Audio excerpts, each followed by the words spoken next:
জাতীয় বিপ্লব ও সংহতি দিবস উপলক্ষে রাজধানীতে স্মরণকালের সবচেয়ে বৃহৎ র্যালি করেছে বিএনপি। শুক্রবার বেলা ৩:৩০টায় নয়াপল্টনে কেন্দ্রীয় কার্যালয়ের সামনে থেকে র্যালির উদ্বোধন করেন দলের ভারপ্রাপ্ত চেয়ারম্যান তারেক রহমান। উদ্বোধনের সময় তারেক রহমান ১৯৭৫ সালের ৭ নভেম্বরকে বাংলাদেশের শত্রু মিত্র চেনার দিন বলে উল্লেখ করেন। একই সাথে ২০২৪ সালের ৫ অগাস্টকে অভিহিত করেন শত্রু চেনার দিন হিসেবে। শুক্রবারের এই মিছিলকে বাংলাদেশের স্বার্থ রক্ষার মিছিল এবং অধিকার রক্ষার মিছিল বলেও অভিহিত করেন তারেক রহমান। আজকের এই মিছিল থেকে ফ্যাসিবাদের বিরুদ্ধে বিজয়ী যে জনতা, সেই জনতাকে জানাই আবারও বিরচিত অভিনন্দন। প্রিয় ভাই বোনেরা, ১৯৭৫ সালের ৭ই নভেম্বর ছিল বাংলাদেশের শত্রু মিত্র চেনার দিন, আর আজ ২৪ সালের ৫ই আগস্ট বাংলাদেশের শত্রু চিহ্নিত করার দিন। আগেও বলেছি, বাংলাদেশের পক্ষের শক্তি ঐক্যবদ্ধ থাকলে আর কেউ দেশের স্বাধীনতাকে বিপন্ন করতে পারবে না ইনশাআল্লাহ। এর আগে দলটির মহাসচিব মির্জা ফখরুল ইসলাম আলমগীর বিএনপিকে বাংলাদেশের সবচেয়ে বড় রাজনৈতিক শক্তি হিসেবে আখ্যায়িত করেন। এ সময় তিনি বলেন, ১৯৭৫ সালের ৭ নভেম্বর দেশপ্রেমিক সৈনিক ও জনতার একত্রিত সংগ্রামের মাধ্যমে জিয়ার নেতৃত্বে ফ্যাসিবাদকে পরাজিত করা হয়েছিল।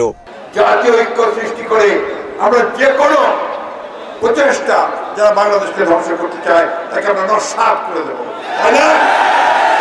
আমরা নস্যাৎ করে দিতে পারবো তো?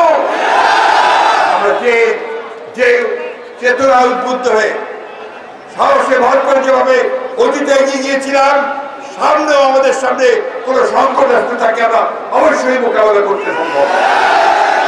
বিএনপির স্মরণকালের বৃহৎ এই র্যালি নয়াপল্টনের বিএনপি কেন্দ্রীয় কার্যালয়ের সামনে থেকে শুরু হয়ে মানিক মিয়া এভিনিউতে গিয়ে শেষ হয়। সরেজমিন দেখা যায় ঢাকা মহানগর উত্তর ও দক্ষিণ বিএনপি, জাতীয়তাবাদী যুবদল, ছাত্রদল, শ্রমিক দল, স্বেচ্ছাসেবক দল, কৃষক দল, মহিলা দল, মৎস্যজীবী দল, ওলামা দল, জাসাদ সহ বিভিন্ন অঙ্গ সংগঠনের নেতাকর্মীরা আলাদা আলাদা ব্যানারে র্যালিতে যোগ দিয়েছেন।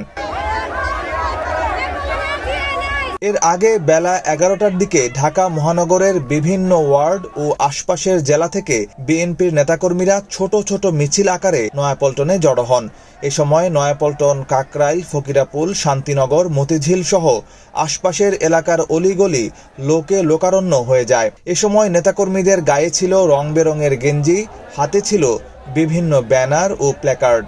এরপর দেশাত্মবোধক গান, বাউল গান, ঢোলের তালে তালে ও মাইকে স্লোগানে স্লোগানে র্যালিটি মানিক মিয়া এভিনিউর দিকে যেতে থাকে। র্যালি শুরুর আগেই বিএনপির প্রতিষ্ঠাতা প্রয়াত রাষ্ট্রপতি জিয়াউর রহমান ও দলের চেয়ারপারসন খালেদা জিয়ার জন্য দোয়া করা হয়। এছাড়া র্যালিটি মানিক মিয়া এভিনিউয়ে পৌঁছানোর পর সেখানে সমাপনী বক্তব্য দেন তারেক রহমান। নিউজ ডেস্ক, বাংলাদেশ প্রতিদিন।